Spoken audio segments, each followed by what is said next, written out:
はようございます。今、10月5日朝の6時40分です。これからね、もう最後になるんですけれども、今日はイタリア最終日なんですけれども、寝るまですごい散々迷ったんですけど、ちょっとね遠出することにしました。で、その電車がですね、電車っていうかね、本数がすごく少なくて、帰ってこれなくなったらちょっと危険なので、朝早い電車で行くことにしました。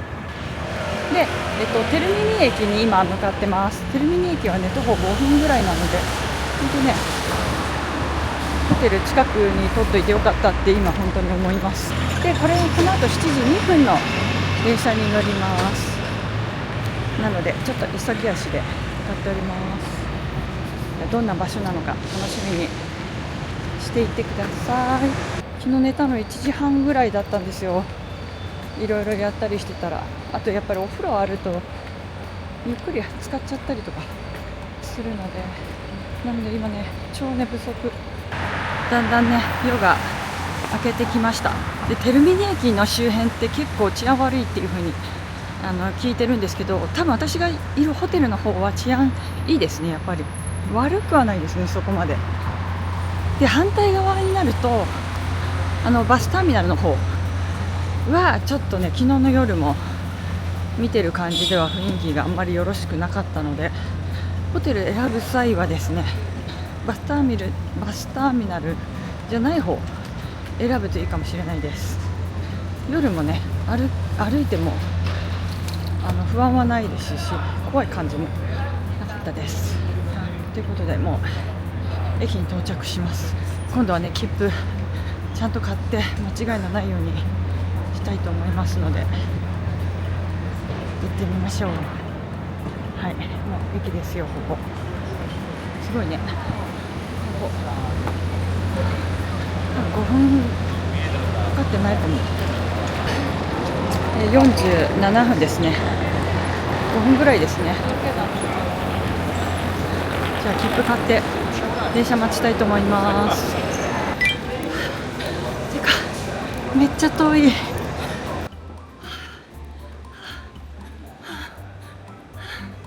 本当はさ、時間あったはずなの。なんか話しかけられちゃった。な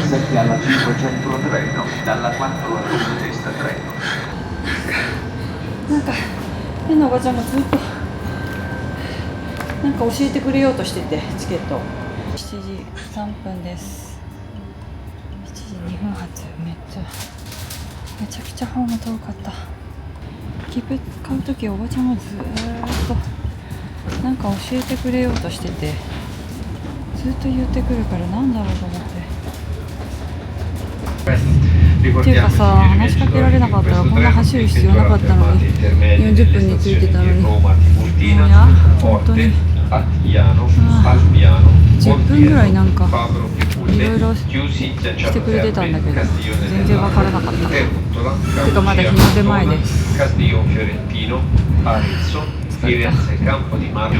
ィレンツェに向かう電車です。また戻るような感じ。さあ無事に行けるかな。で、この後ですね、時間通りに出発してオルビエートというところに8時10分で到着して、そこでバスに乗り換えて1時間待ちます。1時間ぐらい待つのかな。で、目的地のチビタに向かうプランです。到着しました。8時22分。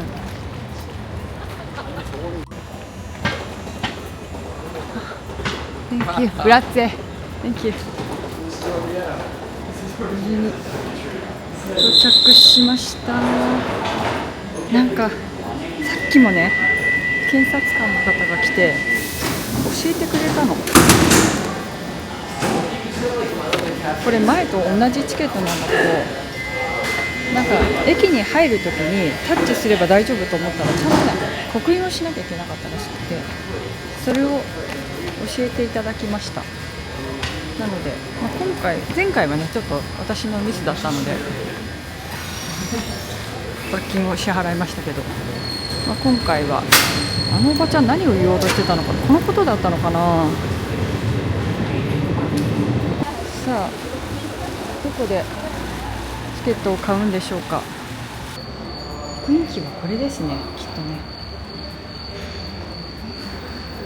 これかな、コンビニ。チケット、フロントバス、多分これだな。ここに行って、ここもスタンドカフェになってます。Going back? Yes. 216.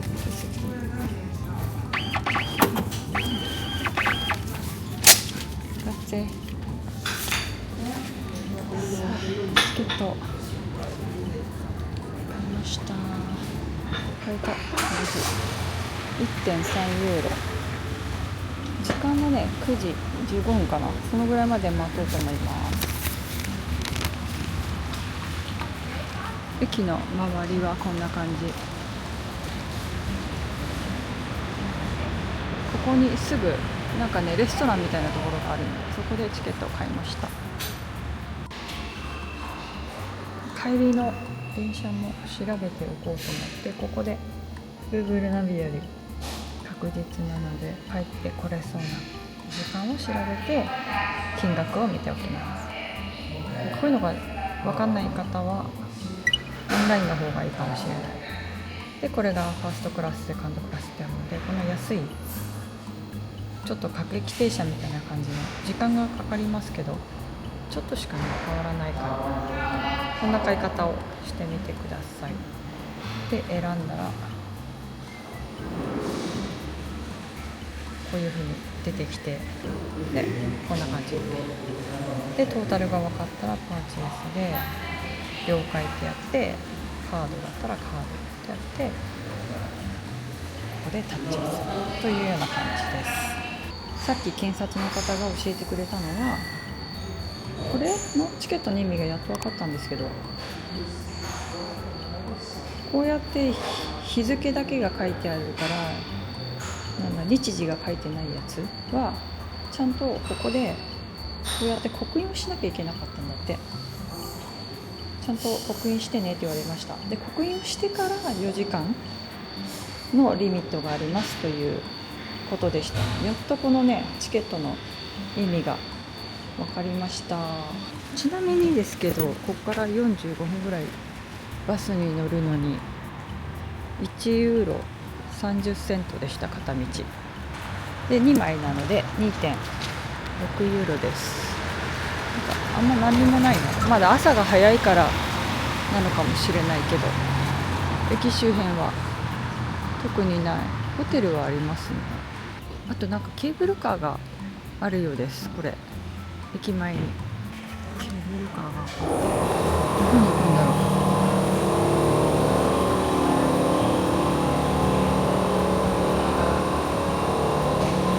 ちなみにマップはこれ、今ここでこっちかな。おはようございます。今日はなんで早起きをしてこのちょっとねはるばる電車に乗ってきたのかと言いますとですね、これから私が向かう場所がチビタという場所になるんですけど、そのチビタがすごくね写真で見ててもすごく素敵なんですけど、ここね日本ジブリの映画の天空のラピュタの舞台にもなったって言われている場所で、宙に浮かんでいるような感じに見えるみたいなんですよ。でローマからだと電車で1時間で、あとバスで、40分か45分ぐらい乗り換えていくんですけど、だいたいトータルで3時間ぐらい、乗り継ぎの時間が30分ぐらいあるので、結構ロスタイムっていうのはあるんですけど、3時間ぐらいで行けるということで、来ました。で昨日ねお風呂ゆっくり浸かりすぎてちょっと寝るのが遅くなっちゃったんですよ。だから今日すごい睡眠不足なんですけど、昨日寝たの1時半ぐらいだと思う。で起きたのが6時なので、5時間も寝れてないんですけど、でももし起きれたら行こうっていうふうに決めてたので、目も覚めたし、ホームがすごく遠いという情報があって10分ぐらいかかるっていうふうに書いてあったので結構早めに出たんですよ。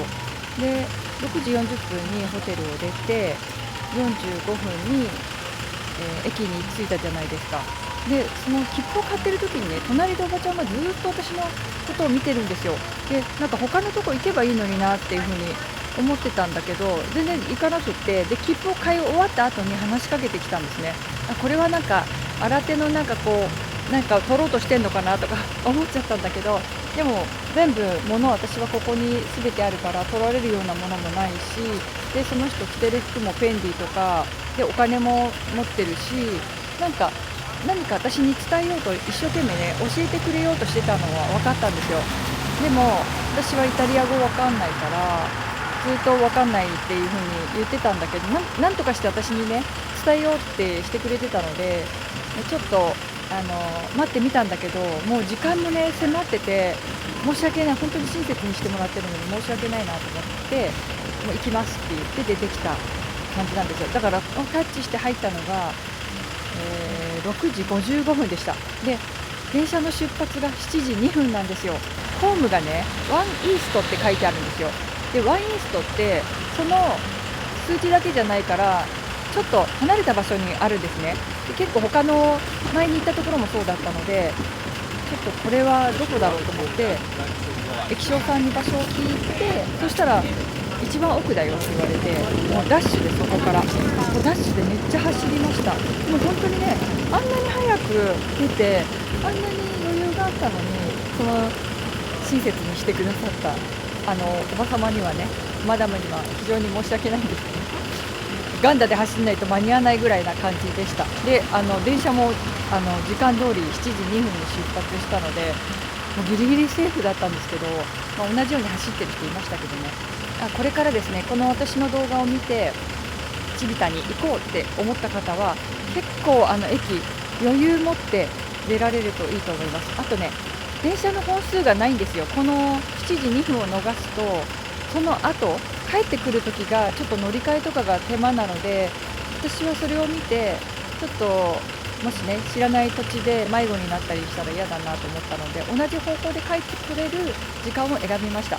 なので7時2分だからだいたいねテルミニ駅にそうね15分前には着いてる方がいいかなと思います。この後バスに乗って折り間違えないようにすれば無事に到着する予定です。でバス降りてからはまたそこから2キロぐらい歩いてその場所に向かいます。その歩いてる景色がとっても素敵らしいのですごい楽しみなんですけどで帰ってくるときはちょっと早めに切り上げて帰ってこようと思っています。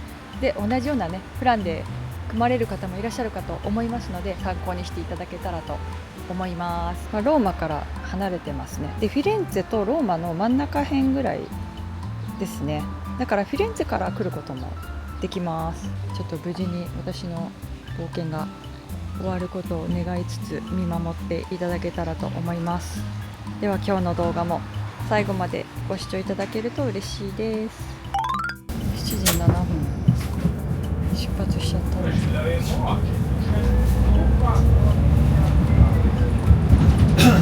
ないね。いないと9時10分発なのにさ出発してるよ。危なかった。朝はこんな感じ。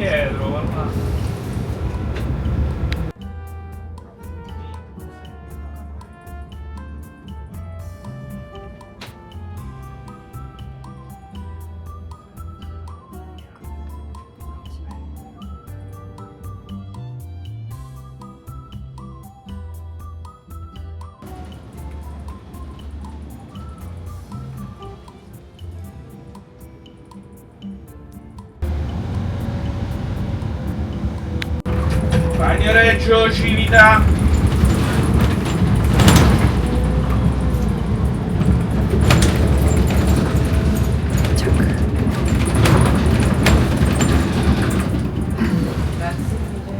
Prego. E devi andare a Viterbo? Ma qui. Questo adesso. このバスで来ました。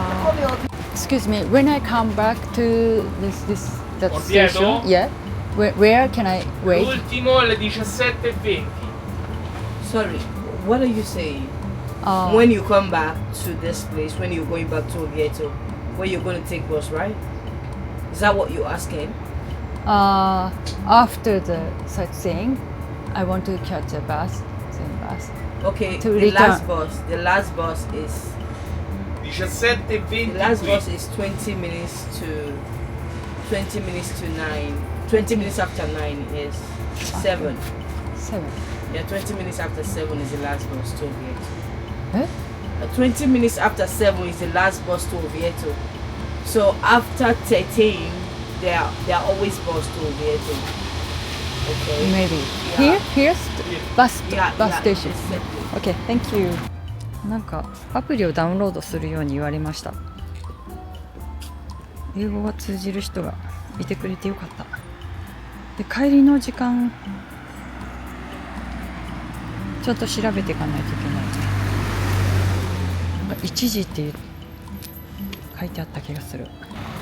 チビタの案内がありました。今ちょうどバスを降りて坂を上がってきたところです。ちょっと時間わかんないけど、とりあえず先に進みます。進んでから調べよう。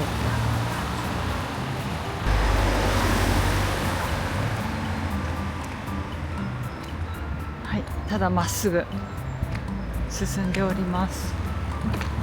ちょっとね、調べたりとか運転手さんに聞いたりしててロスしたからあれだけど、ちょっと早歩きで行かないとね。私もできれば1時のバスで帰れたらいいなって思ってますけどね。ちょっと早歩きで向かいます。ちなみにね、ローマからはここまで車で1時間ってナビで出てたんですよ。電車とバスを乗り継ぐと時間がね結構かかるけど、車運転してきちゃった方が早いかもしれないですね。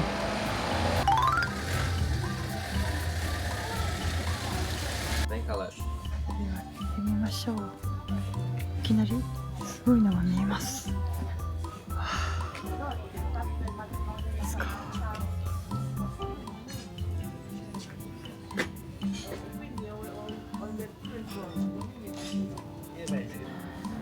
よかった。やっぱりもう素晴らしい眺め。今ね、ここから向こうに歩いて向かいます。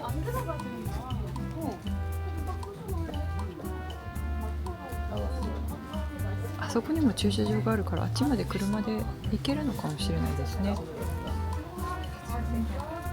素晴らしい絶景。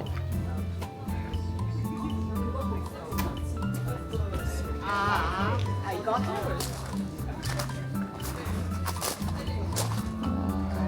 土産屋さん。さあもう早速向かいましょう。ここは帰りでも見れるもんね。うわー、でも素晴らしい景色の連続ですね。見えてきた。すごい、本当になんか浮いてるみたい。すごい。うわー、素晴らしいです。でもさっきの方がもっとよく見えたかも。今日はタイムリミットがあるのでちょっと急ぎ足で行きましょうか。向こうの景色も綺麗です。なんか来ちゃった。降りていきましょう。行きます。ここから多分2キロぐらいあるのかな。2キロもないのかな。ローマよりだいぶ離れましたけど、雨上がりな感じですね。雨の匂いがする。なんかすがすがしいです。もう明日日本に帰るんですよ、私。あっという間ですね。2週間スイスから始まってあっという間だわ。でも2週間ちょうどいいですね。またプラン立てれるといいな。なんかジブリの世界っぽい。こんなの。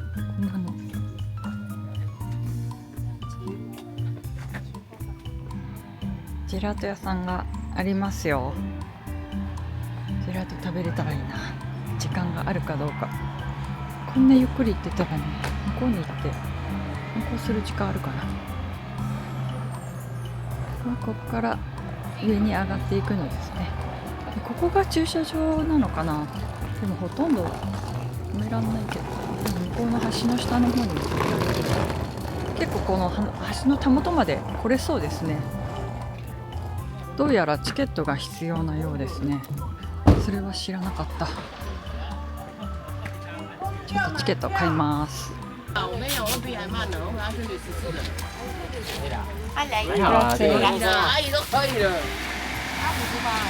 でチケットを買ってあそこから入るようです。5ユーロ払います。さあ、新景色。はい。Hello。Thank you. 谢谢。 Say no no Japanese。こんにちは。こんにちは。No no。Thank you。わあすごい。ここからの眺めもすごいな。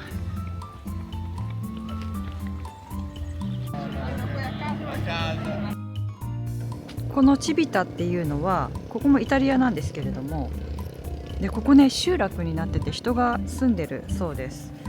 でこの周りの崖みたいになってる、ちょっと地層っぽくなってますけど、これは全部崖が崩れてここだけが残って、こういう風に町ができたそうです。で2500年以上前にエトルリア人によって作られた都市なんです。風化によってだんだんこう周辺の周りの崖がどんどん崩れていくことから、なんか死にゆく町というふうにも言われてるそうです。いつか崩れ落ちてしまうというような感じで表現されてるそうです。かなりの急坂を登ってるのと、だいぶここね高い、めっちゃ高いっすよ。おー怖い。上にレストランがあるそうなので、そこまで行きたいと思ってます。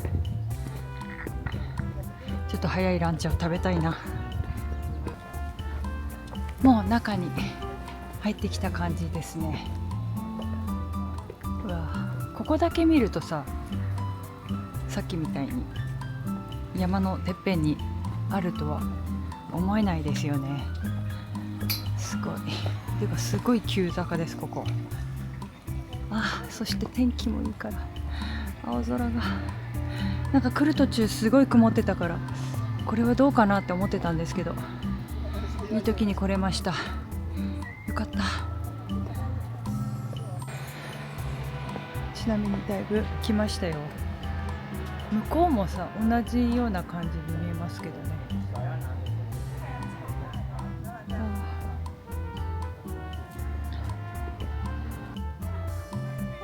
だいぶ息が切れますね。そういえばさっきさ2500年以上前にって普通に言ったけど、2500年以上前ってさ、今2020年だから紀元前ってことですね。すごい。紀元前に発見された場所です。ここ大事に残しておいてくれてありがとうって感じですね。さっきあそこのさ、あの店舗デッキから見てたんですよね。あっちからこっちを見てた感じ。ちなみに今時間が結構ゆっくりできて10時40分ですね。だいぶゆっくり来ましたけど、道のりが楽しいですね。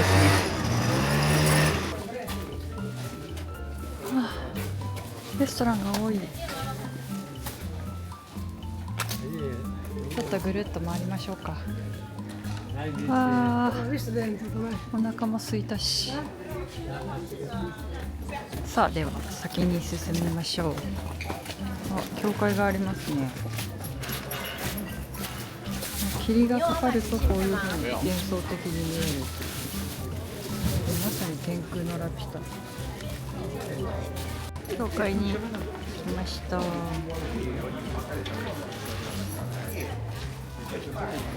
すごいね。でも来てよかったですね。皆様にお見せできてよかったです。すごい悩んだんですけどね。でももうローマ本当に人が多くって観光地並んでみるような気も起きなかったので、夕方ぐらいに戻れればいいかなって思ってます。最後の最後でよかった来れて。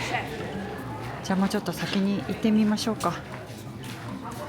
なかなかねこのねチビタのね情報なかったんですよね。車で来られてる方の動画は見たんですけど、電車の方がなかったので、今回動画が参考になればいいな。すごいレストランいっぱいありますよ。お腹ペコペコで来ても大丈夫そう。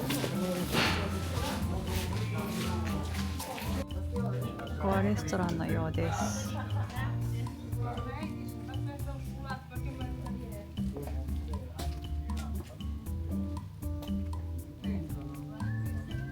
ゃあ進みましょう。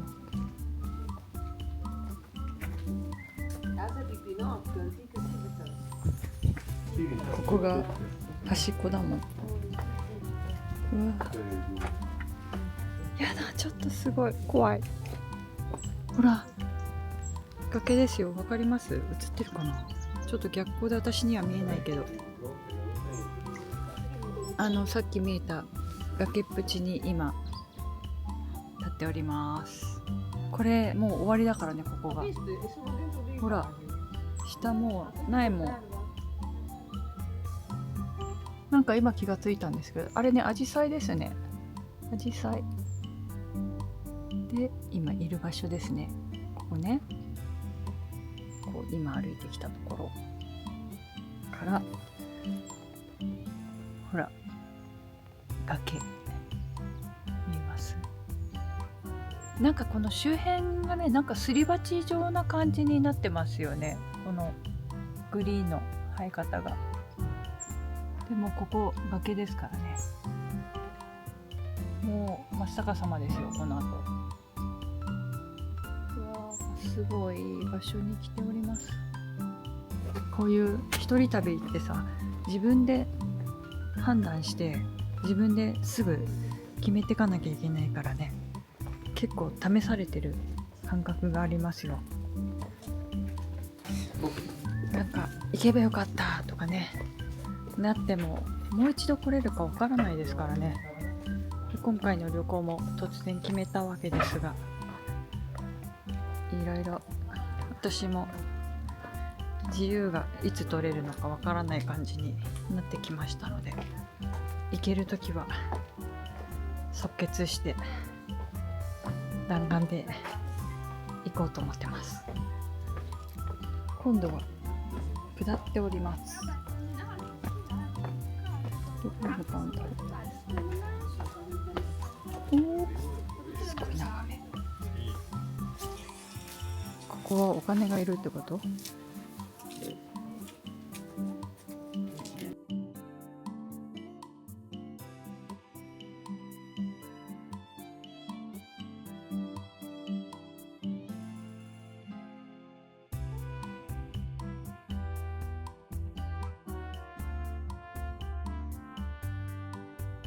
さあではご飯を食べに行きましょう。お腹空きました。11時5分だけどお店やってるかな。おすすめのレストランはトリュフがいただけるそうなので、ちょっと楽しみに行きたいと思います。人いるけどね、意外と少ないからゆっくり回れますよ。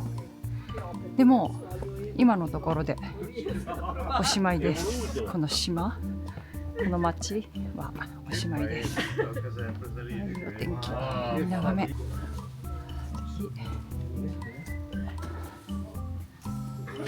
かわいい。人が住んでらっしゃるんでしょうかね。やっぱりここに住んでらっしゃる方がいらっしゃるようですね。ここもご自宅みたいです。今ね、来た道を戻ってるところです。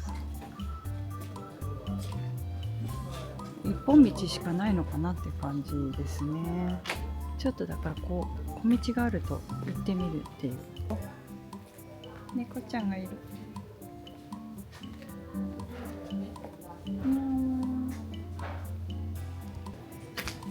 いろんな街を紹介してきましたけれども、皆様いかがだったでしょうか。このチビタもとってもね、素敵な、まるでイタリアにいることを忘れるぐらい素敵な場所なので、さあ最初の場所に戻ってきました。おすすめのレストランはね、あの奥でなんだよね。ちょっとまだオープン前だからやってないと思うけど、ここですね。さあ食べたいな。まだやってないのかな。このオープンね、 Google だと11時半からだったんですけど12時からでした。ちょっと間に合わないかも。別の場所ちょっと探してみるかな。さあこの先もどうなっているのでしょうか。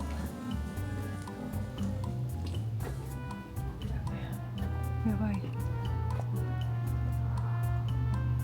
ここも端っこですね。ほら。ということでね、今回の旅行なんですけれども、2週間の旅になりました。で、私は明日、日本に帰ります。ローマ発がですね、お昼の12時50分で、日本に到着するのが次の日10月の7日の夕方の6時になります。で、乗り継ぎがですね、中国の広州というところで、今回初めて中華航空になりました。スターアライアンスでそのアナの特典マイルを利用したんですけど、その設定っていうのかな、その飛行機が中華航空でした。で、私は中華航空初めてなのでちょっとドキドキなんですけど、楽しみでもあります。で、広州ではね、プライオリティカードがありますので、それでラウンジを利用しようと思ってます。6時間ぐらい乗り継ぎに待つ予定です。はい、そんな感じで私の旅も終わりに近づいております。で、今回はスイスチューリッヒから始まりました。スイスチューリッヒから始まって、マッターホルン雪山を見に登ってきました。そしてイタリア電車の旅ですね。最初はミラノから始まって、その後ベネチア、そしてフィレンツェ、そしてローマと回ってきました。皆様はどこのイタリアの都市が好きですか？気に入っていただけましたでしょうか？動画もね、結構長くなるんじゃないかなって思うんですけど、ボリューム満点な旅行程になりました。ちなみにですね、私は学生時代、その就職活動をしていた時、一番最初に働きたいと思った就職先がですね、旅行会社だったんですね。で、私の頃はちょうど氷河期に当たってしまって、で、なかなか何社どころじゃないですね、十何社受けたんですけど、なかなか内定をいただくことができなかったので、それで、オーストラリアのワーホリを偶然情報で知って、アルバイト先で教えてもらって知ったのでワーホリで行って海外行くようになったんですけど、やっぱりね個人旅行の方が自分で計画を立てて進められるので楽しいんですよね。なので今回の旅のプランもねどなたかの役に立てれば嬉しいなと思っております。 Do you want to try? Oh yes please. Okay. These are soaps. This is made with snail gel, or we have donkey milk, or orange and cinnamon, clay, opium. And this is our perfume. We have even other ones inside. Oh, nice. Thank you. Thank you. さあまだご飯食べてないんだけどポストカードを購入してました。ここで食べてってもいいんだけどね、もうちょっと眺めのいいところ行きたいな。で贅沢を言って探してるうちに食べるチャンスを逃しそう。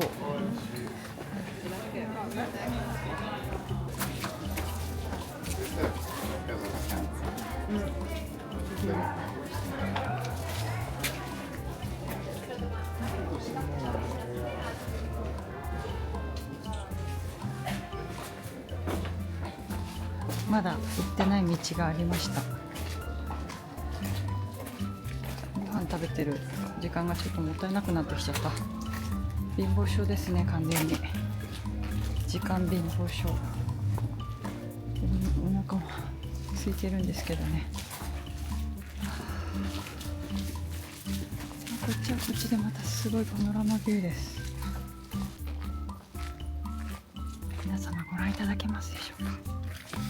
すごい。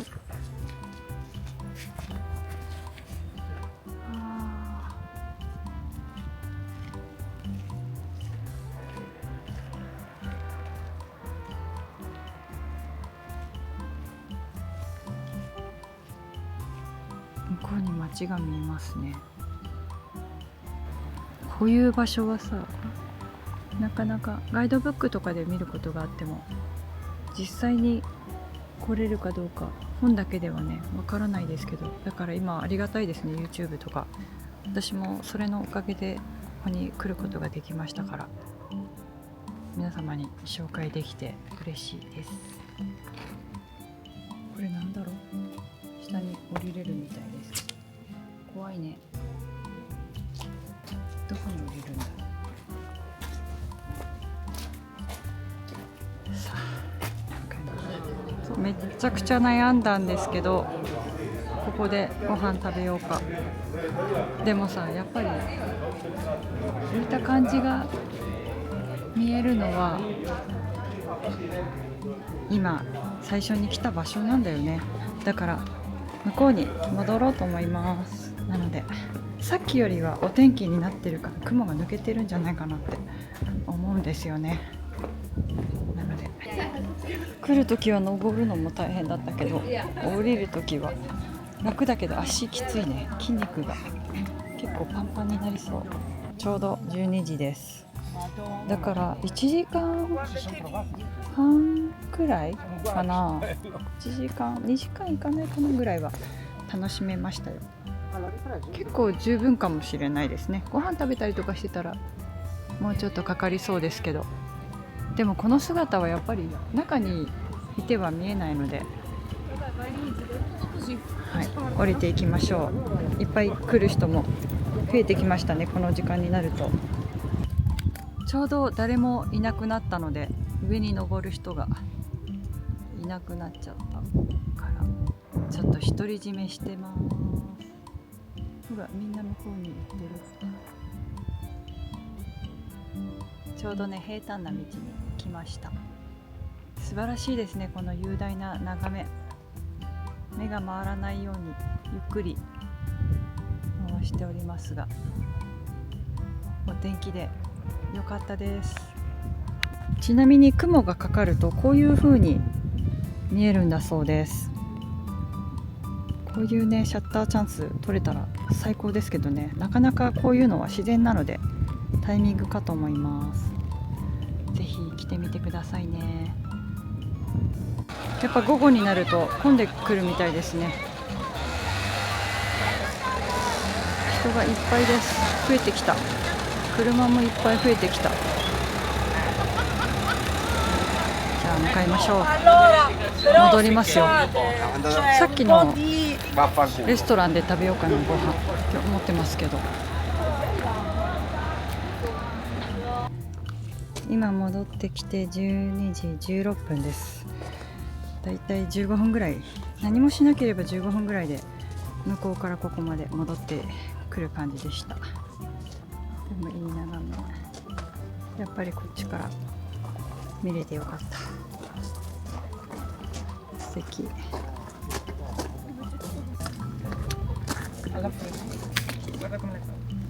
なんかフランスのモン・サン・ミシェルに行ったことがあるんですけど、それになんとなく近い感じがします。全然違うけどね。素晴らしいパノラマ。さあご飯食べてる時間あるかな。どんどん時間が減ってっちゃって、もう今12時23分なんだけど、写真ばっかり撮ってるとなるね。まあいいや。ボンジョルノー。美味しそう。食べようかな。はい。Can I have a pistachio? This one? Yes. Take away. So different price if I eat outside. That's okay. Okay? Yes. This one. Yes, this one. Yeah. And Americano with yeah, with milk please. With milk. Yeah.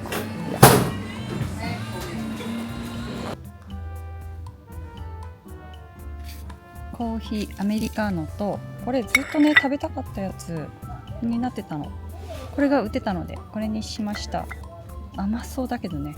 なんかイタリアの人って朝食にこういう甘いのとエスプレッソを飲むのが習慣なんだそうです。で眺めがねいい場所にしちゃった。ちょっとしか時間ないので急いでいただきます。これで4ユーロでした。なんかイタリアどこで頼んでもね金額このぐらいなので結構ホッとします。景色映しながらと思ったんだけど結構難しそうなんだ。さあ急いで食べなきゃ。あ、美味しいわ。なんかここ来てからアメリカーノばっかり、ね、甘いからねお砂糖入れなくていいし。さあどんな味かな、食べてみます。ちょっと音がしそうだから。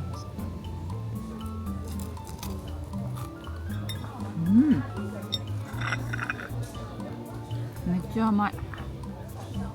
チョコレートがね、ごめんなさいね食べかけで。チョコレートがコーティングされてて中クリームだから一口目から結構ガツンといきますよ。でも美味しい。本当はねゆっくりランチしたかったけどね、そんな時間はありません。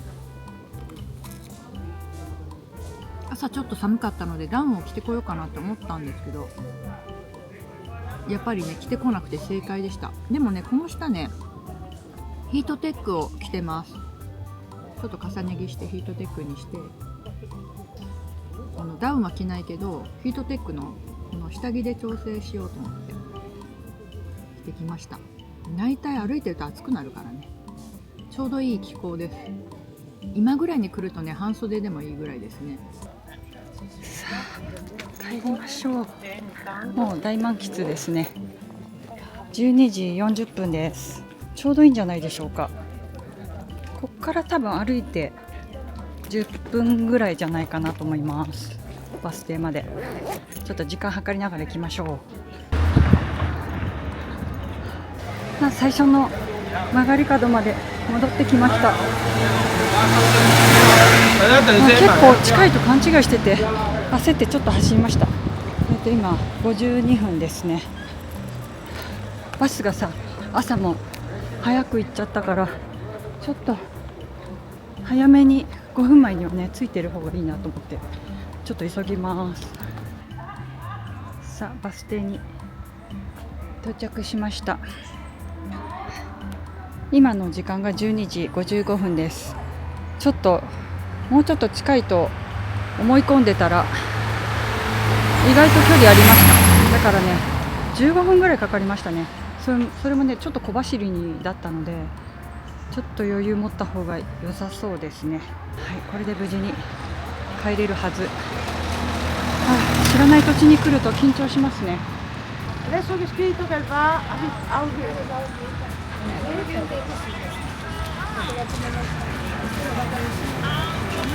なんということでしょう。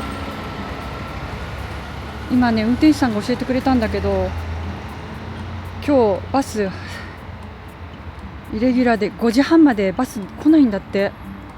どうしよう、どうすればいい？どうしよう、5時半だって。じゃあまあしょうがない、ここ観光するか。というかテルミニ駅に帰れればいいんですけど、5時半ってどういうこと？なんで？ちょっと呆然。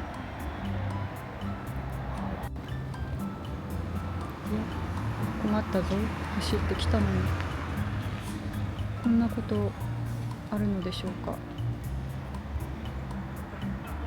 まあ、海外だから仕方ないですね。ちょっと諦めて。でも運転手さん教えてくれてよかった。でももう一個来たよバス。ちょっと待って、謎すぎるんだけど乗れたよなんで？もう僕わからん、本当に乗れた。1時4分、さっぱりわかんないけど、まあ、帰れればいいや。よかった。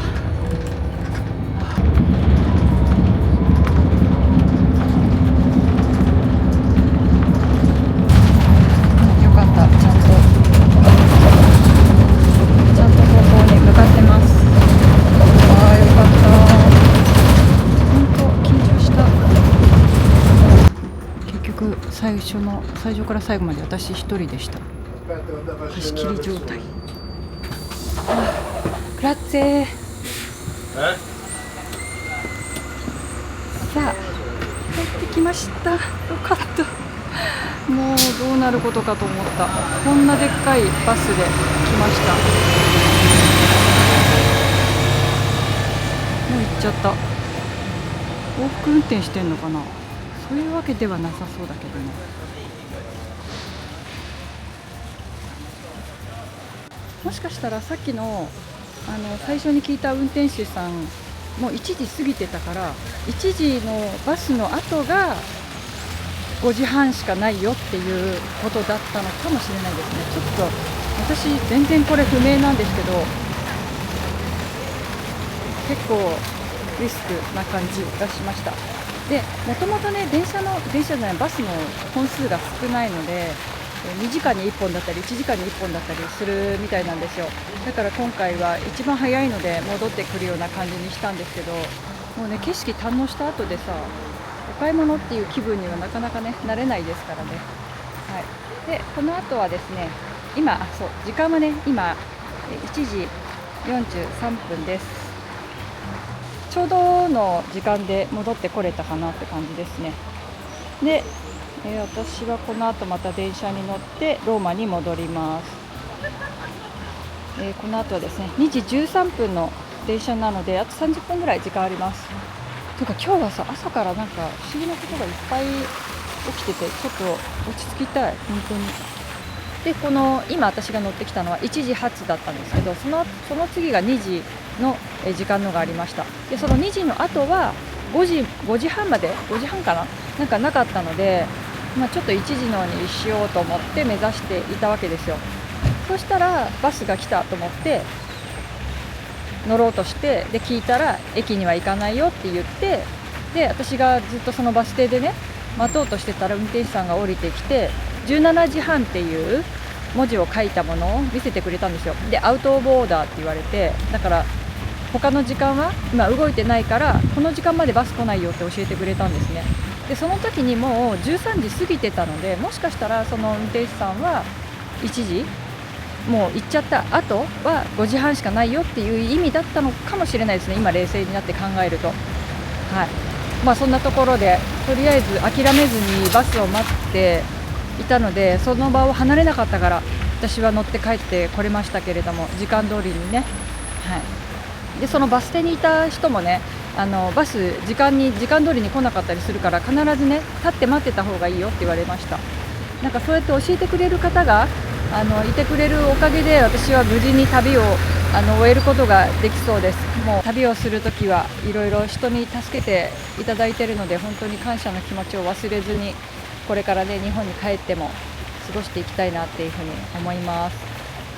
で今日はねこの後ローマに戻るんですけれども、2時13分のに乗って3時半ぐらいにテルミニ駅に着きます。1回ねどうしようかなと思ってるんですけど、ホテルに戻るかそのままちょっともう1回でコロッセオに行きたいと思ってて、コロッセオを全部一周見たいんですよ。私まだね夜半周までしたんだけど、もう1回ぐるーっと見たいなと思って、やっぱりねなんだかんだ好きな場所なので見たいなっていうふうに思ってるので、ちょっとそこを見て、で、あと気力があったらバチカンまで行ってお天気の写真を撮れたらいいな。結構今日はね晴れてますからね、ものすごい青空ですからね。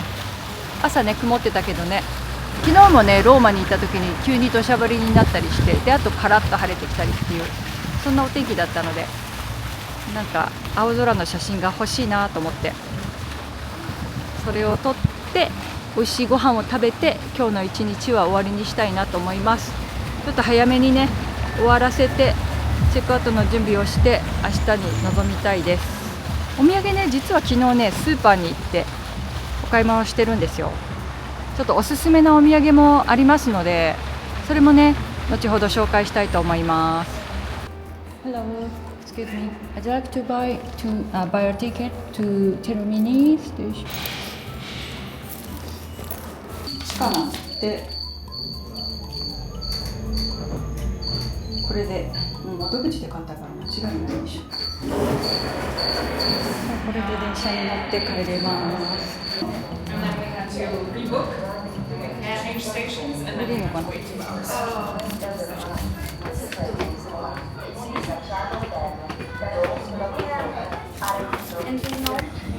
2番線10分遅れです。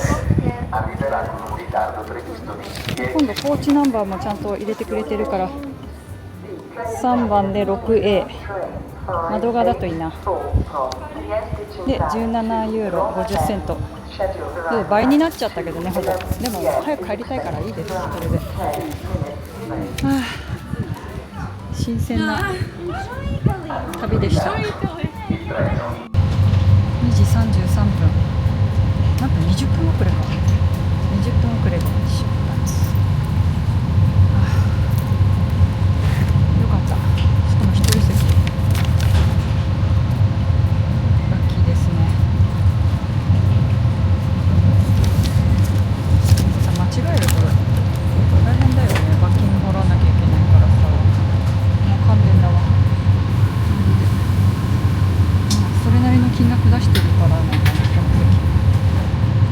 でも逆方向なんですよね、いつも。さっき売店でサンドイッチ買いました。すごいでっかいんだけど、見て、私が手で持つとこんな感じ。ペットボトルと比べてこんなでっかいの。はい、無事に戻ってきました。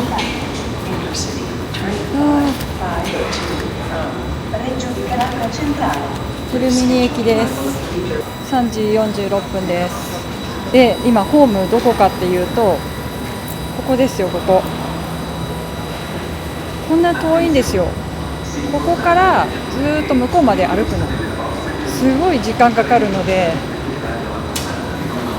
これから向かおうとしている方は時間かなり余裕持ってテルミニ駅来られるといいかと思います。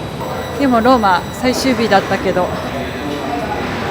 楽しかったね。本当に日本でもなかなか見ることのできないような景色でした。ぜひローマに来て、例えば3日間とかね、時間に余裕がありましたら、ぜひこういう冒険もしてみてください。ほらみんなずっと向こう歩いてるでしょ。さあ今回動いてくれた電車です。5分ぐらいダッシュしましたからね。5分ダッシュしてギリギリです。本当に余裕ないと危ない。入り口の方まで戻りますけど、ちょっと測ってみようか、実際どんくらいか。今3時50分ですね。ちょっと普通に歩いて行ってみます。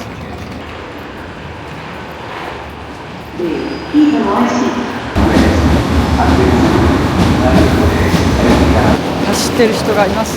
私の朝の姿みたい。ちなみにね、まだ入り口までついてないけど、もう55分ですよ。ちょうど入り口まで来ました。で、時間がですね、3時57分、まあ58分、8分ぐらいかかりましたね。あと、ちゃんとこう電光掲示板が出てました。でも朝急いでると見つけにくいと思います。さあ、出ます。ここから出れない。出口はここか。いや、なので10分ぐらいは余裕持って来られるといいと思います。さっきの時計のとこだから自分の乗るコーチのところまで行くにはもうちょっと時間がかかりますので、10分は見といた方が良さそうです。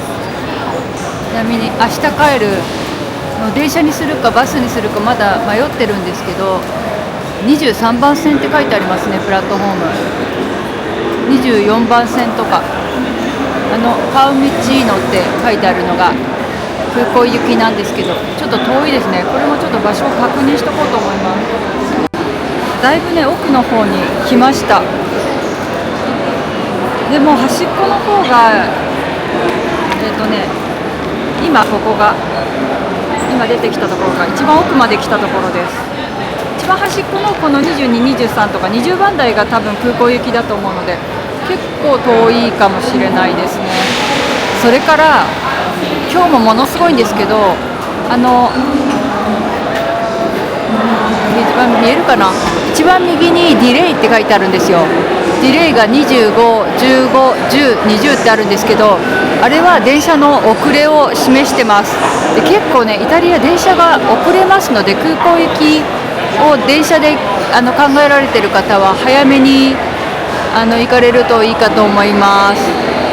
もうなんかあと急にストライキが始まったりとかもするので、もしかしたら空港行きはバスの方が安心かもしれないですね。で、テルミニ駅は地下に降りればメトロに乗れるんですけど、メトロに乗るまでのね、こっちはねちょっと逆側出口に向かってますけど、お店もたくさんあります。で、お土産屋さんとかもあるのでぜひ行ってみてください。で、私はねバスターミナルと逆側の方にホテルがあるので今こっちに向かってます。で、その一番突き当たりにこの CONAD というふうに書かれたスーパーがあります。ここで日本に帰るときにお土産が結構いいものを買えますので、現地のお土産見つけることができますので、こちらも写真で紹介しようかなと思いますけど、ちょっと買い物今ないので入れないですけど、朝の5時半から夜の11時半までオープンしてますので、もし早い電車に乗る場合もここでなんかサンドイッチとか買ったりとかして行くことができますので、ぜひ端っこです。ちょうどねここ上に上がるともうすぐ出口なんですけど、ここ来てみてください。ミラノに行った時も目の前にあったお店だと思う。私はね歯磨き粉を買いました。歯磨き粉とあとリゾット、インスタントで作れるリゾットを購入しました。あとお菓子かな。シャトルバスがすぐ近くにあるはずなんだよね。ちょっとそれも探していこうと思います。で、これでテルミニ駅の外に出たところです。もう目の前にホテルがありますけど、私が今回滞在しているホテルも徒歩5分なので、これ何の列だと思います？タクシーです。空港に向かう人たちなのかもしれない。どうなのかわかんないけど、またここも雨降ったのかな。そっか、私はホテルに戻ります。タクシーの長い行列。私も一人じゃなかったらタクシー使いたいけど、そういうわけにはいかないね。Go to the airport? So where can I buy a ticket? Sorry? Better. Later I give you ticket. Eh? Before 10 minutes I give you ticket. This So can I buy a ticket here? from here and also the online. Online. Online? Online. For What's tomorrow. If you not possible by the online, you will come in the stop 20 minutes. Okay. Okay, I try. Thank you. Grazie. ちょっとこのバス調べるか。なんかずっと気になってるんだけど、あそこ行ってみようかな。Oh, is this a museum? Sì, museo, sì. So free? Sì, sì, Oh, sì. thank you. Il ticket sta laggiù in fondo. Grazie. おっと。すごいな。駅前に現れてる。なんか駅から見えた、一番最初に見えた遺跡なんですけど、ここは多分ドーム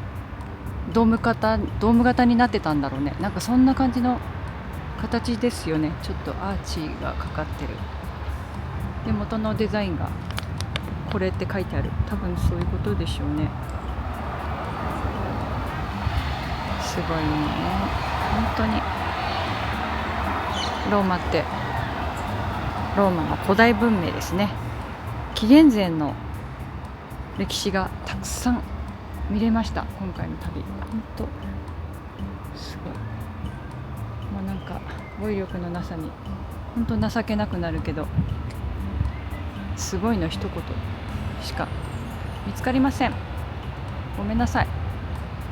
何年ブログ書いてるんだって感じなんですけど、ブログはね、自分で思ってることをだーって書いて、まあ軌道修正もできますけどね、これ動画はリアルに伝わっちゃいますからね。私のこの表現力の乏しさもちょっと知られてしまった感じですけど、多分ああいう風になんかゴロゴロ起こってんのも遺跡ですよね。地面にさ、不意にあるの、こういうのが。これはちゃんと置いといてあるけど、なんかさっきも岩が起こってたりしたけど、この辺りも遺跡がたくさんありますね。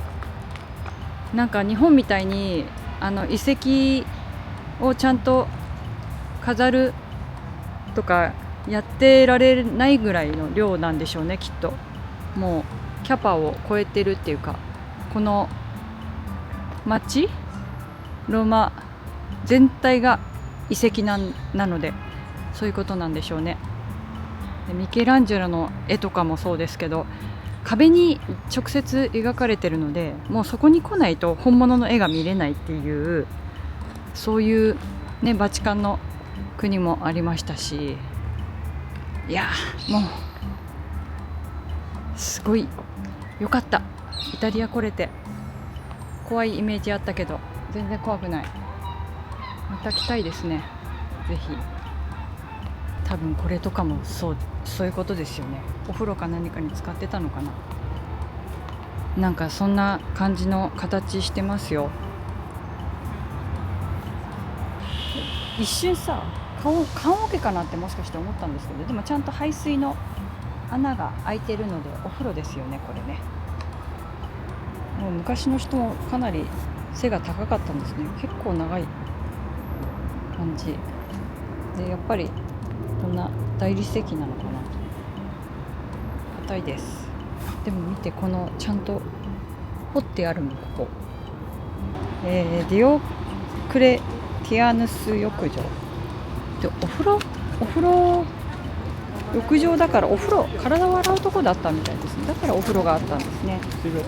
なんか駅からすぐ歩いてこれますので、なんかトランジットで私はよく探すんですけど、飛行機で乗り継ぎの時間ちょっとだけ外に出て観光したいなっていう時は、駅周りでどっか観光できるとこないかなっていうふうに探すんですよ、いつも。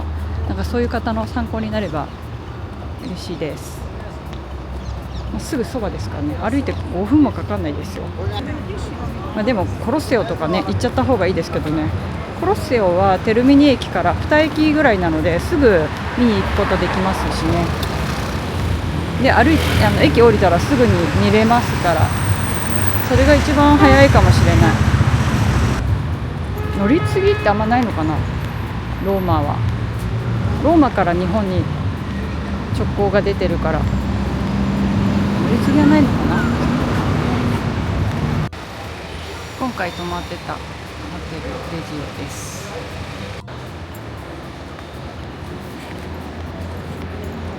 さあ部屋に戻りましょう。結構いろいろ散策しちゃった。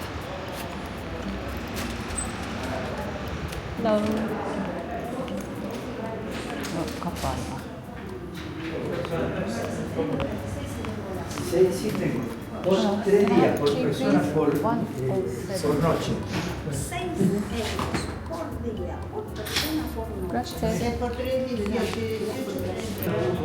昨日はなくなったら終わりだよって言われていた紅茶あるので、これいただいていきます。あとはなんか軽い飲み物とかありますね。自販機ですかね。はい、部屋に戻ってきました。戻ってくるたびにベッドメイキングされてるとちょっと嬉しくなるね。疲れた。今ねちょうど4時45分です。結構寄り道して帰ってきたからね、時間かかったけど少し一休みしたいな。でも一休みするともう動けなくなりそう。明日の帰る準備もしておこうかなと思います。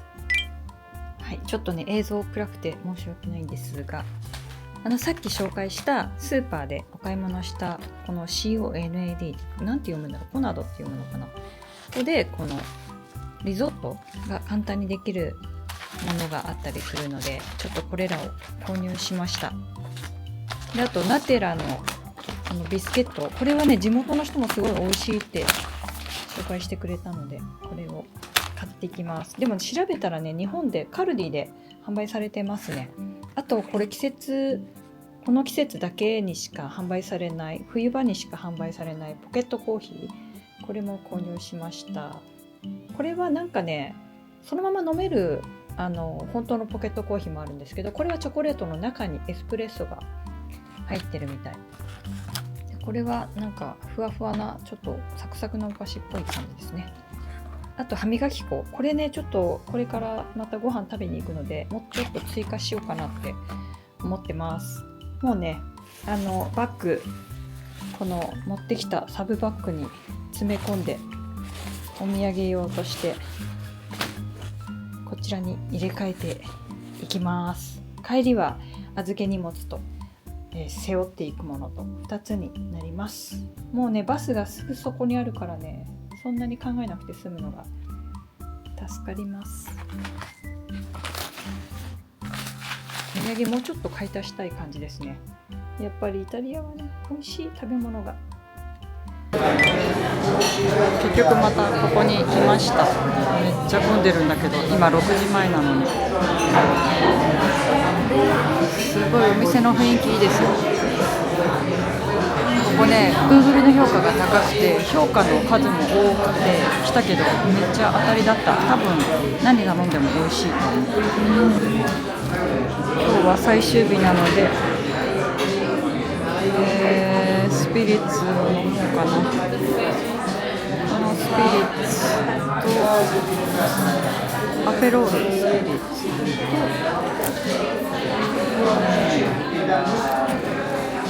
パスタを食べようと思ってます。アラトリチャーナかな、これをいただこうと思います。さて私は何をするのでしょうか。ち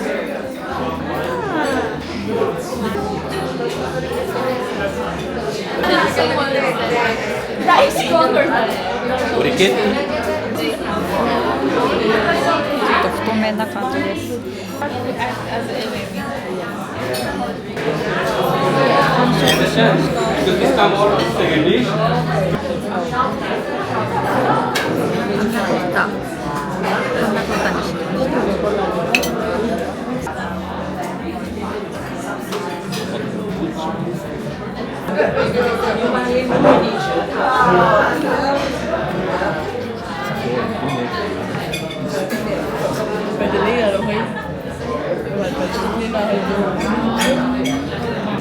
本で食べるパンナコッタより硬いんだけど、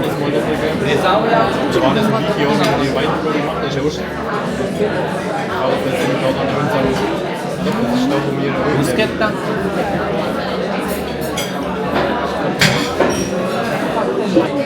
さあ全部美味しくいただきました。でも結構甘かった。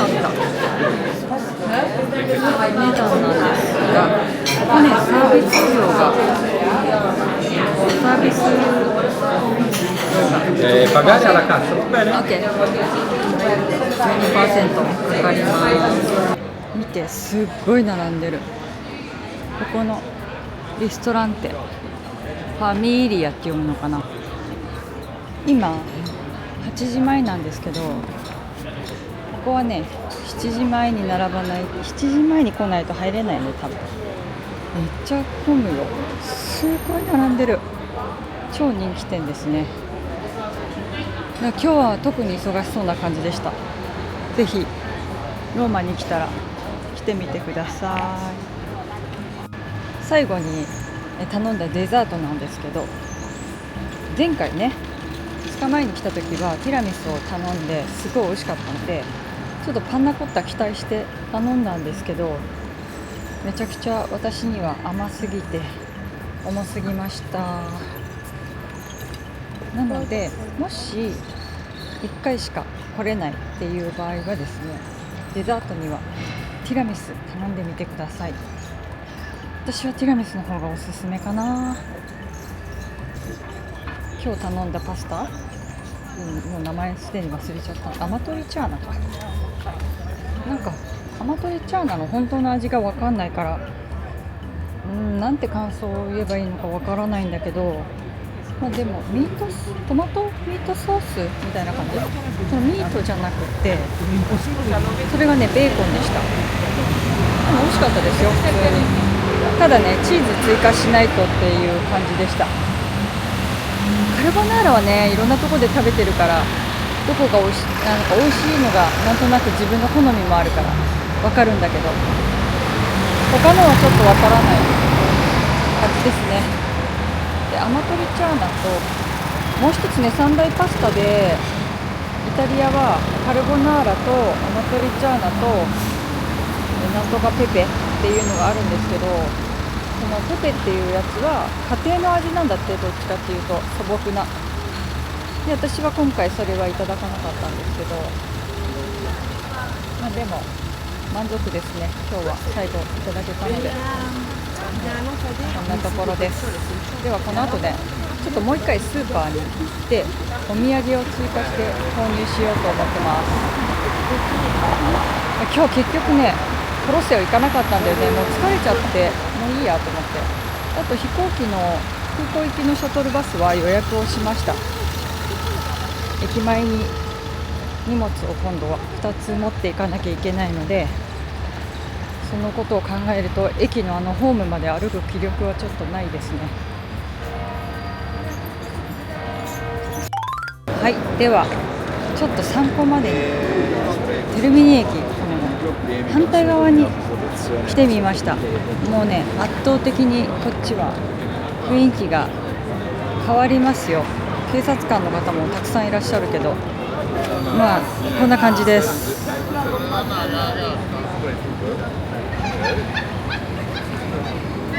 ちょっとラリってる感じの方もいたりとか、だいぶね治安は良いとは言えない感じです。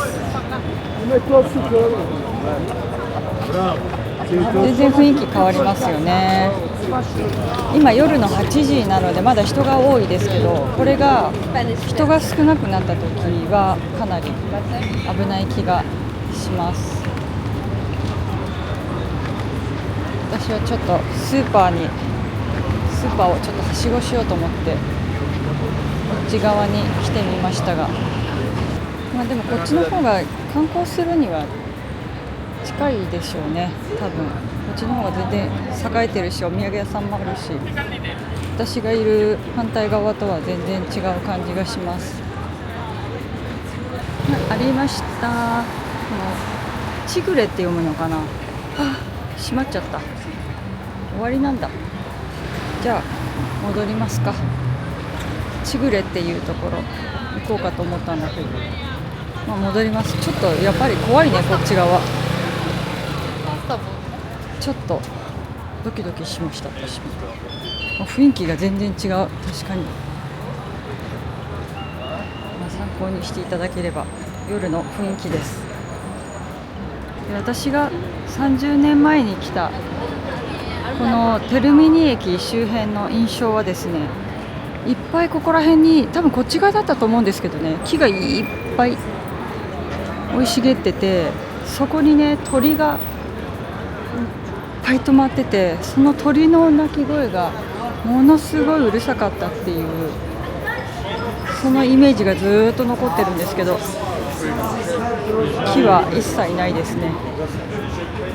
反対側もないから、まあ、30年も経てば変わりますね。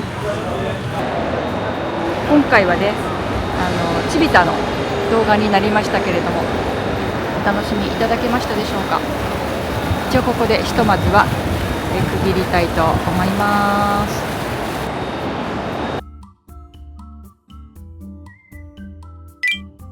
で、スマホの充電とかは直接このコンセントからも充電できるんですけど、私はパソコンを持ってきてたので、だいたいこういう風にして、あとこのアイマスクになるこの目が疲れた時に使うやつはあんまり使わなかったんですけど、最後のローマで使ってました。使うとねこんな感じになるんですけど、これ1つ2つっていう風に持ってきてるといいかも。飛行機の中用に持ってきたんですけど、今回は2つ持ってきました。これは帰りの深夜便で使おうと思います。深夜便っていうかね、今回もまた日中なんですけど、一回暗くなるのでその時に使おうと思います。そして枕カバーも今回もシルクのものを、持ってきて、毎回こんな感じにして使ってました。ダイソーで買ったこのプラグもちゃんと活用できましたよ。ダイソーのプラグはこんな感じです。で、今回はアイロンを持ってきていたので、これに使ったりしてました。あとほとんど今回全部ねなくならなかったですけどね、リンスの代わりに持ってきたのがこのトリートメント、あとは香水入れてきたやつと、あとはねオルビスの詰め替えのやつ、1週間のトライアルに満帆にしてきたんですけど、まだねあとちょっと残ってる感じ。意外と2週間で朝晩たっぷり使っても大丈夫でした。で、これのリキッドはねカバンの中で溢れちゃうっていうキャップね、ちょっと閉め忘れだったと思います。ちょっと移し替えてきてます。で、このオルビスの中にこの N ドットのオイルを入れています。これもねこのぐらい、このちょっとぐらいで1週間持つようなぐらいです。ちょっとずつ使うんですけど、これもトライアルのケースに移し替えてきてます。で、今回ミラノでピンチハンガーを忘れてきちゃったんですよ。なんだけど、このダイソーで買ったこの S 字フックがあったので、これにねショーツをぶら下げて乾かしてました。だいたいねショーツはね一晩で乾きますのでね、これで十分でした。あと今回靴下もですねピンチハンガーがなくなっちゃったので、こういうホテルにあるハンガーにこういう感じでぶら下げて手洗いして毎回乾かしてました。この靴下もねだいたい一晩で乾きます。そして今回も持ってきたのがこの使い捨てスリッパ。これはね最後の飛行機で使ってもうそのまま処分して帰ります。そして私の普段の格好はこの UV パーカーに、今日はねもう帰るので着てきた服を着ていますけれども、これ長袖のブラウスで、下はキャミのブラトップを着て、で UV のパーカーで、こんな感じで、今回ねイタリアなのでやっぱり斜め掛けもちょっと怖くて、この体の前に抱えられるようなで、これをギューッとやるともっと上の方に来たりして、こんな風に写真撮ったりね、写真も好きなのでいっぱい記録に残してきました。はい、ちょっと今日黒ずくめであれですけど、もう帰る感じです。で、こんな風にちょっとねかっこ悪いけどね、こういう風にやればあんま見えないけど、で、ここはこういう風にダイソーで買ったチェーンをこれに使いました。貴重品をよくこういう風に使うんですけど、私は貴重品がここの中に入っていて、でこれでほぼお買い物をしているので、貴重品は常にね手に持ってるような感じでした。はい。で、最後にですね、荷物をまとめたところなんですけれども、今回帰りは2つですね。全部ここに重たい荷物を入れて、今回乗り継ぎがありますので、こっちはね本当に軽くして、できるだけ軽くしてパソコンとかしか入ってないです。でこれはねお土産たんまり買ったのと、あと洋服関係が入ってます。だからこっちが結構重いんですけど、もう預けちゃうので、預けた後はちょっと身軽になって過ごせるかなっていうふうに思います。であとお水なんですけど、海外来るとこういうペットボトルが、売ってますよね。でちっちゃいのボトルとかも売ってるんですよ。この半分ぐらいのボトルなので、日本からステンレスボトル持ってこられる方いらっしゃると思うんですが、短期間でもね洗うの結構大変だし、あんまり衛生面は私はあんまりおすすめしないので、来たらペットボトル、ちっちゃいペットボトルに移し替えて持ち歩くという風にされるといいと思います。で便利なこの洋服はですね、この内側のポケットがついてます。こう外側はね私はほとんど使わずに、この内側にチケットとかも全部入れてました。あとこのカメラもここの内側に入れて使うような感じにしてました。なのでぜひね、このユニクロのパーカーなんですけど、すっごいおすすめなので、ぜひ旅行行くときは検討してみてください。あとウルトラライトダウンジャケットも、こういう風に内ポケットついてて、あと外側にはねファスナーがついてるんですよ。なのでそれもすごく良かったです。はい、だから私は上着はこれとだいたいウルトラライトダウンを持ってくるようにしてます。でもこの時期はね季節変わり目なので、いろいろ持ってくる服悩むと思うんですが、ヒートテックは1枚持っておくといいと思います。で今回のホテルはまだ良かったんですけれども、海外に来るとこのシーツ1枚が上掛けになっていることもあるんですよ。ホテルによりますけどね。だから結構寒かったりもするので、そういう時はもう洋服重ね着して、で寝るような感じにしてました。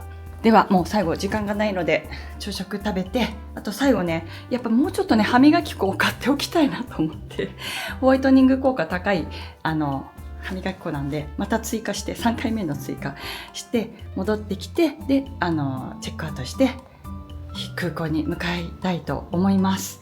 で最後に朝食にエスプレッソにしてみました。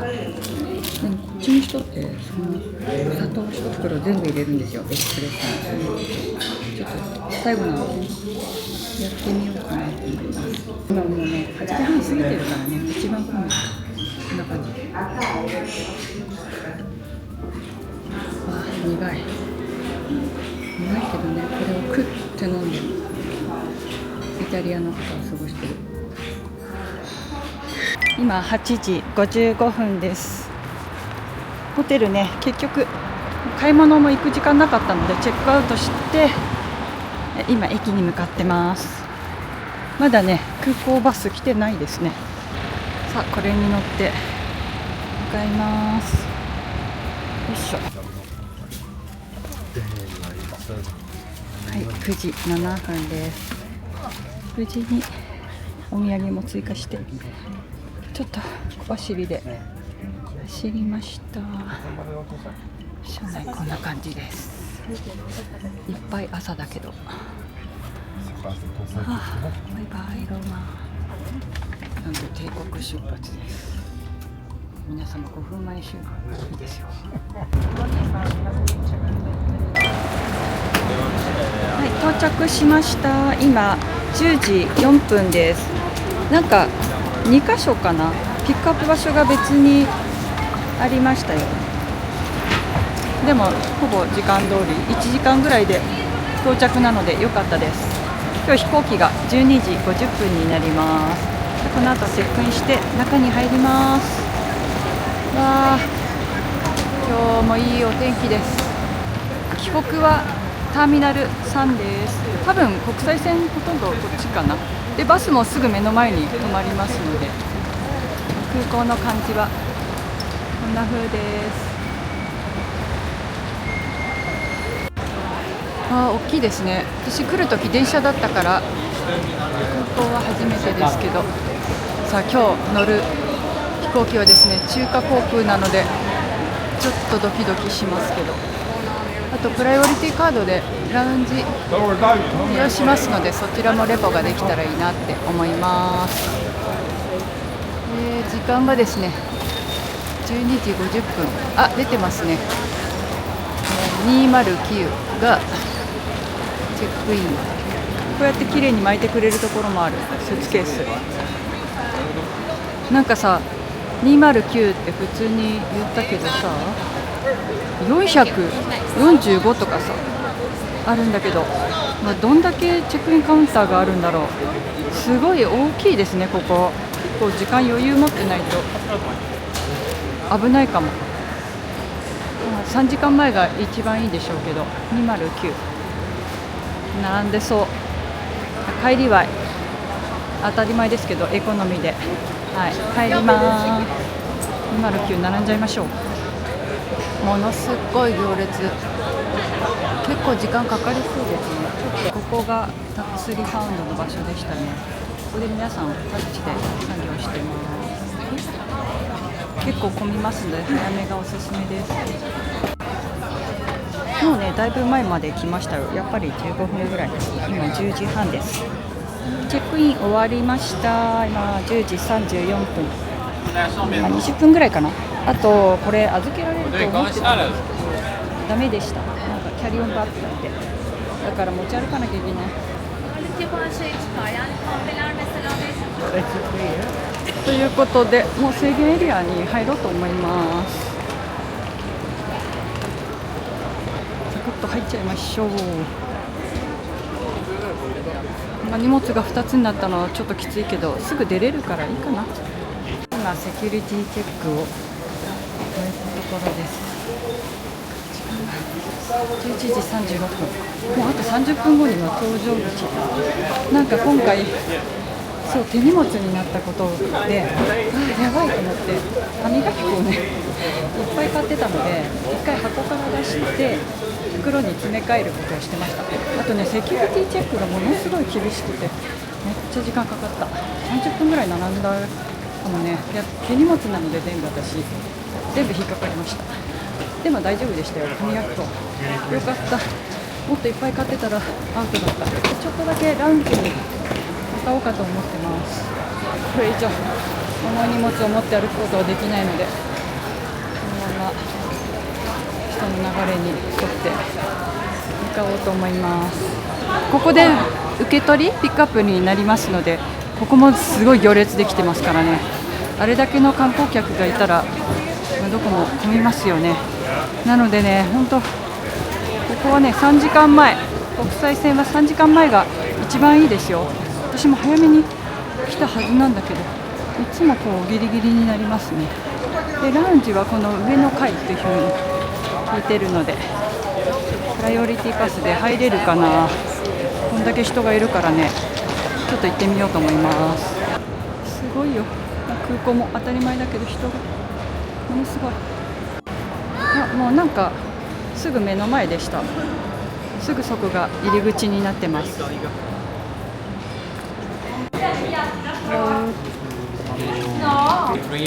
which is far away from here, at least 15-20 minutes. Yes. Really? Okay. So You have from to here? catch a train. Ah, That's why. okay. ちょっと遠いみたい。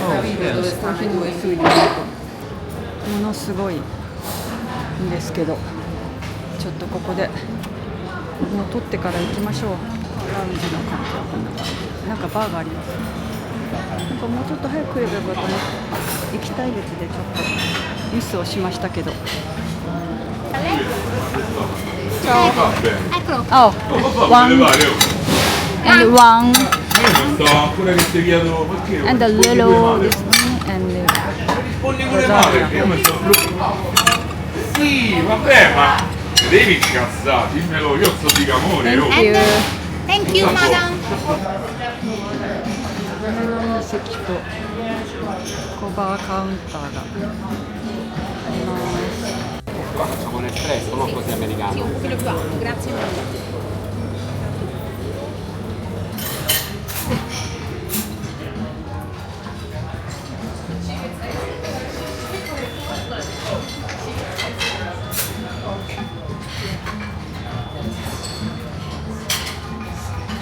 はい、もう超駆け足ですけど、今12時、ちょっと急ぎます。12時5分が搭乗開始なんですけど、だいたいね向こうで待たされるから多分大丈夫だと思うんですけど、だいぶ遠いみたいなので早歩きで。なんとヴィトンがありました、空港の中に。めっちゃおしゃれなんだけど、時間ないけど取っていっちゃおう。最後にここでお買い物できますよ。しかもさ、タックスフリーだからいいね。ブルガリもあるし、グッチもある。うわ、すごい。フラガモもありますね。さすがイタリアって感じ。マックスマーラとかバーバリー、オメガとか、だいぶ外れまでした。さあ、これに乗るんだ。乗った途端しまった。危なかった。すぐ走ってると思います。タイミング良かった。ちなみに今ね、ちょうど12時5分です。こっちにも免税店がありますね。で、私はちょっとお手洗いに行ってから買いたい。お手洗いどこだろう。ここまで来ちゃえば安心かな。ちょうど誰もいなかったので、トイレもすごい綺麗です。フライト時間より30分前がだいたい搭乗時間なんですけど、それよりも長い場合は搭乗口が遠いっていうことが結構ありますよ。今回手荷物あるからね、荷物載せなきゃいけないから早めがいいんですけど、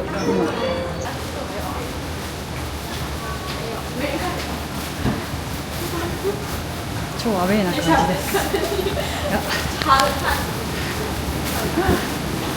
荷物だからさ、大変。Hello， 这边通道请。你好，里面请。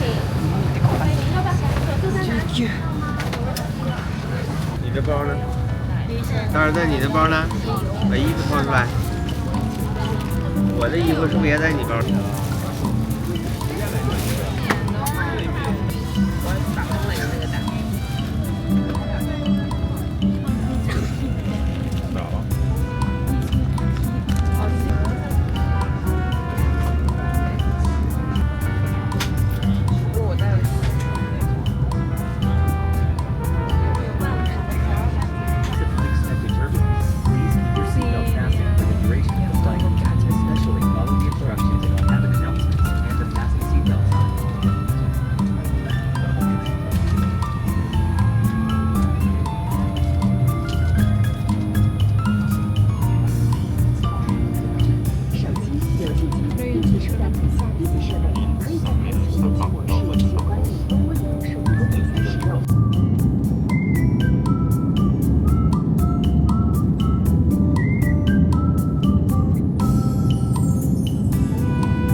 中萧山国际机场，我们将在4号候机楼进港。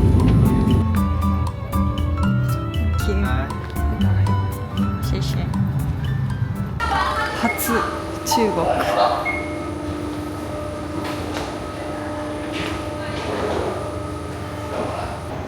はようございます。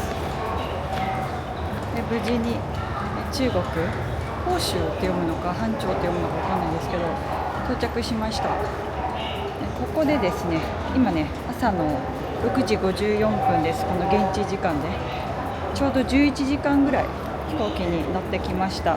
ほとんど起きてたんですけど3時間ぐらいかな、ちょっと寝ましたね。眠気が襲ってきて、で今日は10月の7日朝の今6時54分。日本との時差はここから1時間で、日本は今7時54分、1時間ね遅くなってます。でこの後ですね、日本に向かうのに飛行機が1時台になります。だから6時間ぐらいね、ちょっと中国でちょっと待機するような感じになるんですけれども、またねここもラウンジが使えるのでプライオリティカードでラウンジに向かいたいと思います。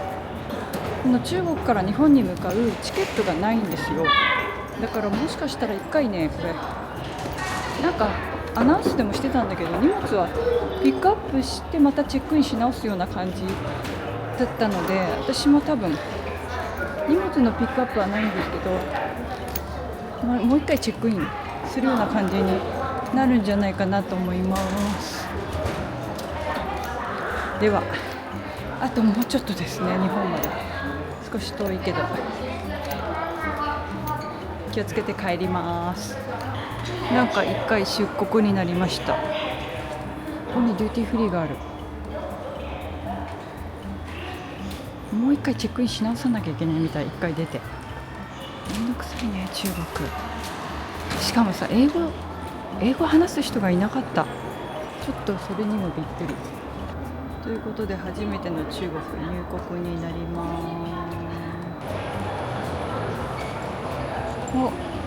す。中国の国際空港、藩町って読むっぽいですね。なんかさ、顔はさ、日本人もさ中国人もあんまり変わんないからさ、飛行機の中でも何回も中国語で話しかけられて分かりませんってずっと言ってました。あととりあえず出発ロビーの方に行ってみようと思います。結構ね審査厳しいね、中国は入国するのに。出発ロビーは4階です。1階出ちゃったらちょっと面倒くさいことになっちゃった。すごい蒸してます。暑い。今朝の7時30分です。ちょうど飛行機降りてから1時間ぐらいかな。チェックインをもう1回しなきゃいけないみたいで、その時間があと3時間後、10時45分からだったので、下でねスタバを見つけたので、スタバでちょっと時間を潰すことにします。ということでスタバに行ってみました。カフェラテにしてみました。全然読めない、わからん。なんて読むんでしょう。レシートもこんな感じ。これいくらなんだろう実際。30って書いてある。いくらでしょう。今10時50分です。やっとですね、チェックインカウンターのサインが出ました。長かったということでチェックインしていきたいと思います。よかった。今度は預けられることになったので、また箱に詰め替えて歯磨き粉、この中入ってます。よかった。今ですね、この国際線のカウンター J カウンターでチェックインをした後ですね、この12番に回ってもらってって言われて、バゲージチェックを受けていました。バゲージチェックはこのさっき預けた荷物の中身をもう一回確認するという作業でした。またね歯磨き粉がね引っかかってたんだけど、大丈夫でした。ちょうどね空いて使ってたやつがあったので、それで説明ができました。でこれでようやく中に入れます。今の時間が11時23分です。なんだかんだこの詰め替え作業とかですが預けられると思わなかったから、結構時間のロスがありますけど、あとは中入るだけなので大丈夫でしょう。では一瞬でしたけど中国初上陸させていただきました。では制限エリアに入ります。なんかいろいろ分かんないことが多いから一応記録に残しました。今11時約40分ぐらい。無事に出国できました。結局さ、スタバでずっと時間を潰させてもらいました。ゆっくりと、ありがたいことに。なんか上の階に上がったらここがラウンジみたいでした。よくわからないんだけど、ここでいいみたい。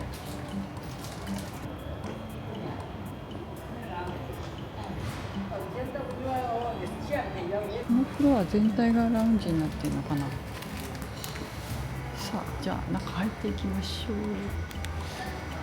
どうなってるんだろう。なるほどね。広いな。どこにしようか。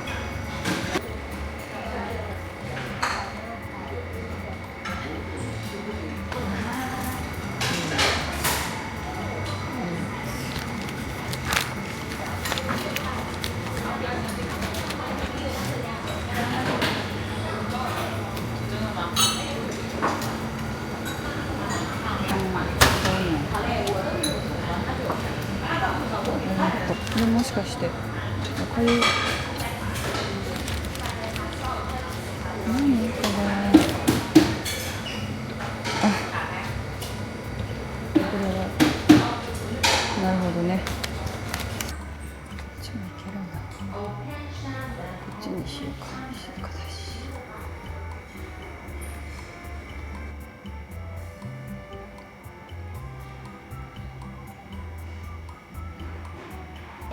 ラウンジ行ってきました。ラウンジはあそこの制限エリア入ってからすぐ左に行って上に上がるエスカレーターがあるので、この上に上がればすぐにあります。ぜひ行ってみてください。でもあんまりね、ご飯は美味しそうとは思えなかった。イタリア帰りだから余計そう思っちゃうのかもね。機内食もね、中華航空の機内食はねちょっとダメでした。私は今回の旅行はいかがだったでしょうか。皆様お楽しみいただけましたでしょうか。これで私の旅の動画も最後になりますので、今のうちにご挨拶をしておこうかなと思いまして、今回のね旅は一人旅は、ちょっと弾丸で決めたので、コースとかも全く漠然としか考えていなかったんですよね。なので行き先を決めるところから始まったんですけど、もともとイタリアはずっと一人旅してみたいなっていうふうに思っている国でした。30年前ですけど旅行した経験があって、その時に非常にね怖い印象があったので、一人旅は危ないかなっていうふうに思っていて、できないかななんて思ってたんですけど、いろんな方の動画とかを見ていたら意外と一人でも行けるのかなっていうふうに思えるようになって、実際今回ねちょっとチャレンジをしてみたところです。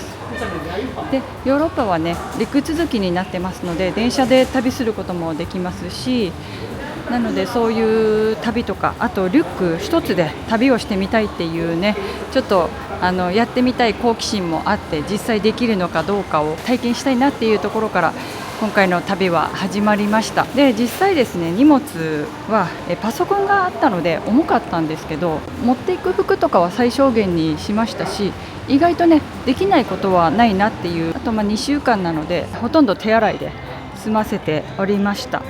ということで今回の旅行はね、スイスチューリヒから始まって、イタリアを南下してローマから今帰国する途中なんですけれども、非常に楽しい一人旅になりました。で今回はですね、珍しくパソコン持ってって、本当はブログの更新とか動画の作成とかしようと思ってたんですけど、結局ね全く手をつけず、もう本当に完全なオフで楽しめましたね。でインスタのストーリーだけはリアルタイムにできるだけ配信するようにはしていたんですけど、実際今回の旅行ではですね、電波の調子もあんまり良くなかったり不安定だったりとかして、やらないでもう完全にオフでもいいのかなっていう風にちょっとリラックスもできました。この動画がね、いつか誰かのお役に立てればいいなっていう風に思ってます。そしてね、一人旅行ってみたいなって私のね動画を見て思ってくれる人が一人でもいてくださると嬉しいです。心細いことも確かにねありますけど、でも意外とね一人でも楽しめますし、現地でねいろんな方に助けてもらいながら、まだ海外旅行行ったことない方も、英語語学力、私は全然まだまだ未熟なんですけれども、今度こそね英語語学力をつけて旅に出たいなっていうふうに思います。今度はね格安航空券とかで旅をしてみたいですね。実際にやっぱ私はヨーロッパ大陸が好きかな。あれだと思う、多分。いらっしゃいませ。こんにちは。今日はご搭乗いただき誠にありがとうございます。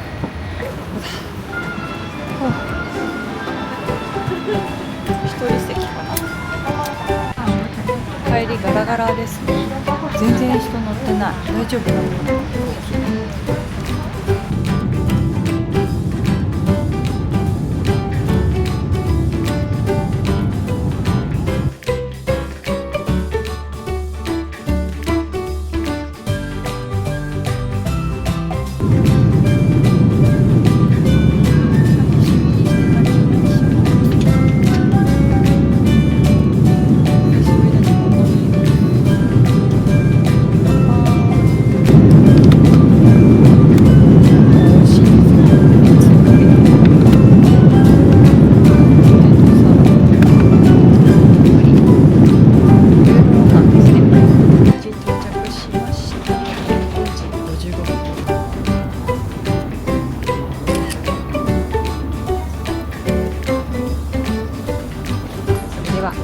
最後までご視聴いただきありがとうございました。